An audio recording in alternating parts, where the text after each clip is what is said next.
네, 연준의 긴축 의지가 여전하다는 것을 FOMC 의사록을 통해서 알 수가 있었습니다. 다시 한번 확인하는 그런 시간이었고요. 그간 이제 시장을 좀 이끌어왔던 것들이 바로 이 연준의 피봇 기대감이었습니다. 자, 그런데 그런 기대감마저 조금씩 이제 약화가 되면서 투심이 지금 가라앉고 있습니다. 자, 주요 변수들 중심으로 해서 앞으로 시장 방향이 어떻게 좀 흘러갈지 이야기를 좀 나눠보도록 하겠습니다. 전망 세워보고요. 전략도 세워보겠습니다. 자, 유진투자증권 강영현 이사님 오늘 전화 연결되어 있습니다. 이사님 안녕하세요. 네, 안녕하십니까. 네, 강국현입니다. 네, 네, 반갑습니다. 네. 네, 반갑습니다. 네. 자, 1개월 전만 하더라도 이제 3월 FOMC에서 50bp 인상 확률하는 것은 이건 좀 확률이 좀 제로였는데 그 확률이 네. 지금 27%까지 상승을 했습니다. 3월 회의에서는 이제 25bp 인상 혹은 또 25bp 인상 여부를 섣부르게 좀 판단하기에는 어려운 국면으로 좀 가고 있습니다. 이 상황에 대해서 이사님은 좀 어떻게 보고 계십니까? 네, 연준이 실제 액션을 취하고 나면 그 다음에 연준 위원들이라든가 그 다음에 그 의사록이 나오게 되면서 그거를 시장에서 해석하는 과정에서 변동성이 좀 생깁니다. 그런데 이제 그것 자체를 가지고 시장에서 너무 과격한 흐름들에 대해서는 좀 배제한 채로 시황 판단하는 게 맞는 것 같다는 생각이 들고요.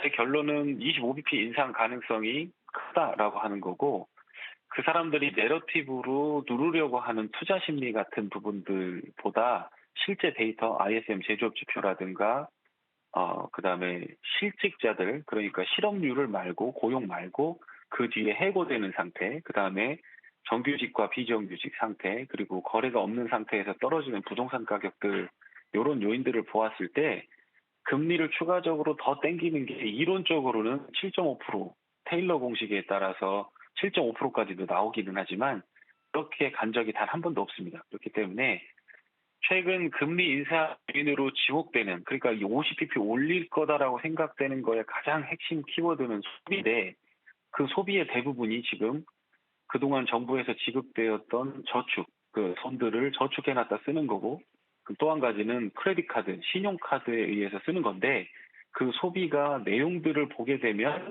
매우 안 좋은 상황으로 가고 있기 때문에 앞으로 3개월 정도만 지켜보면 소비도 불어지는 흐름들이 나올 가능성이 있다. 그러니까 연준 위원들도 회의는 이렇게 해놓고 금리는 25p 올려놓고 앞으로 어떤 상황이 될지에 대해서 지켜보는 기간을 가질 가능성이 크기 때문에 그 부분에 대해서는 너무 50bp다, 뭐 계속해서 금리를 올린다, 이렇게까지 생각하시는 건 조금 오버스러운 부분이 있다, 이렇게 말씀을 드리면 될 것 같습니다. 네, 자, 미국의 소비와 저축을 3개월 정도 추이를 좀 확인해 볼 필요가 있다. 이렇게 얘기해 주셨고요. 금리 같은 경우는 25bp를 인상할 가능성이 높다. 이렇게 좀 얘기를 해 주셨습니다. 자, 그리고 최근에 미국 그 국채 금리를 보면요. 채권 시장은 연준이 예상보다 더 오래 더 높이 금리 인상을 할 것이다. 이런 것을 가격에 이제 반영하고 있는데 현재 주식 시장은 그렇게 따라가지 못한다. 이런 좀 시각들이 많습니다. 그 네. 부분에 대해서 이사님의 의견이 어떤지 좀 궁금하고요. 그렇다면 우리가 네. 이제 앞으로 이 시장에 대한 어떤 눈높이를 좀 낮춰야 되나 이런 거에 대해서는 또 어떻게 생각하시는지요?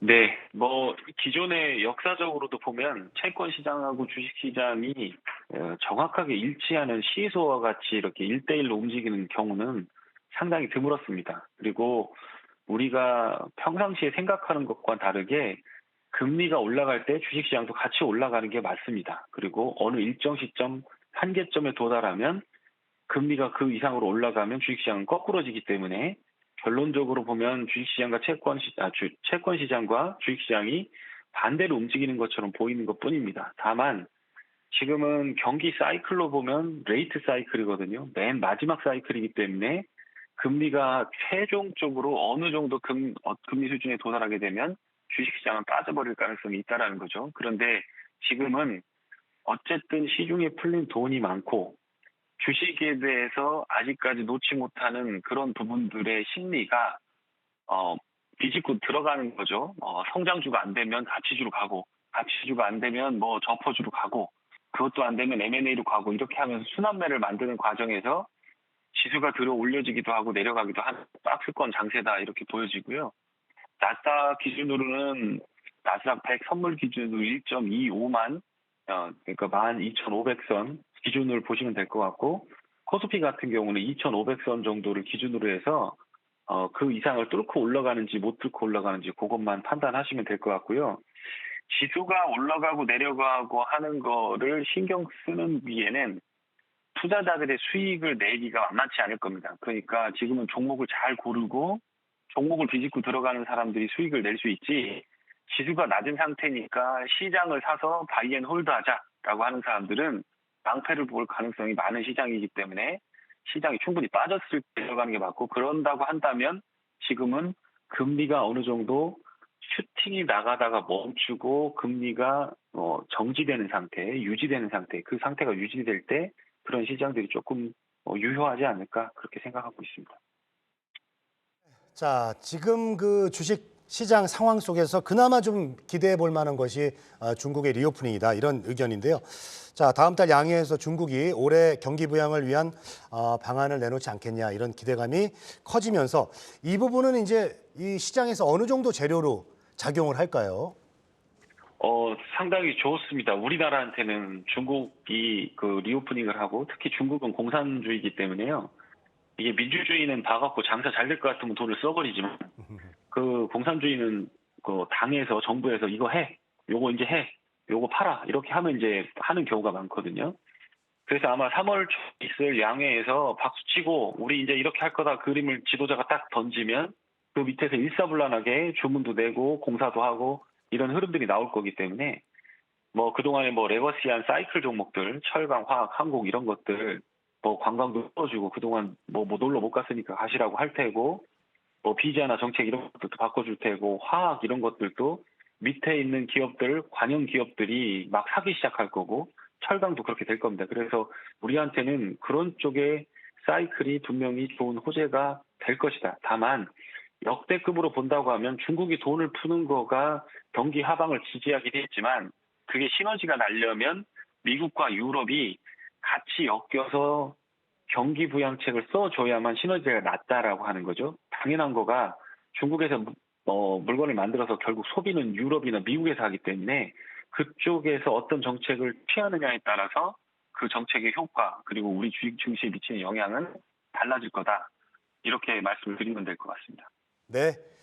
자, 그리고 환율 얘기 좀 해보겠습니다. 지난달에 이제 1230원대까지 낮아졌던 이 원달러 환율이요.